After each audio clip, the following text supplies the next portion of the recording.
Здравейте, деца! Готови ли сте за приказка? Днес ще ви прочета Косе Босе. Направило си косенцето босенцето гнезденце, снесло си яйчица. Но дошла кума Лиса под гнездото и казала: Косе Босе, дай ми едно яйчице. Дойдоха ми тата и мама на гости. Ще им сваря чорбица. Косенцето й дало едно яйчице.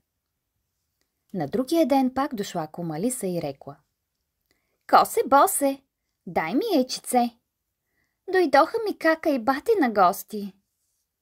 Косенцето пак и дало. Днес и дало, утре и дало. Останало на косенцето само едно яйчице. Дошла пак кума Лиса и казала: Косенце, босенце, дай ми яйчице. Нямам, Лиске, отговорило косенцето. Като нямаш, тебе ще изям. Заплакало косенцето, дало си и последното яйчице. На сутринта минало куче през гората. То видяло косенцето, че плаче, и попитало: Защо плачеш, Косе Босе? Как да не плача, кученце?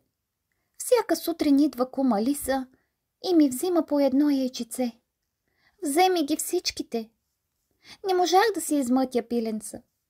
Тази сутрин пак ще дойде. Няма какво да й дам. Сега мене ще изяде. Не плачи, Косе Босе. Аз ще се скрия ей тука в шумата. Като дойде кума Лиса да ти иска яйчице, ти й кажи: Нямам, Лиски, яйчице. Ей, там в хръсталака има кокошчица. Не я вземи. Кучето се скрило в храстите.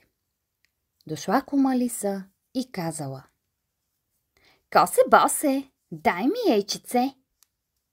Нямам, Лиски, яйчице. Имам една кокошчица.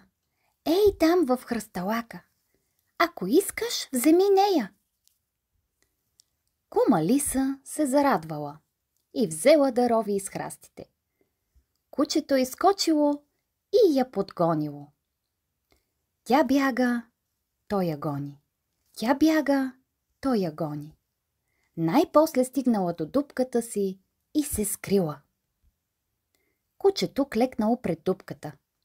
Чакало да се подаде кума Лиса да я хване за шията. Кума Лиса не знаела, че кучето я дебне отвън и взела да пита краката си. Я кажете, краченца, как викахте, когато ви гонеше кучето? Беш, Лиске, да бягаме, беш, Лиске, да бягаме. Мили какини краченца, кака ще им купи чехлички? Ами вие, очички, как викахте? И ние така викахме. Беш, Лиске, да бягаме, беш, Лиске, да бягаме. Мили какини очички, кака ще им купи очилца? Ами вие, ушички, как викахте? И ние тъй викахме. Беш, Лиске, да бягаме. Мили какини ушички, кака ще им купи обички? Ами ти, опашчице, как викаше?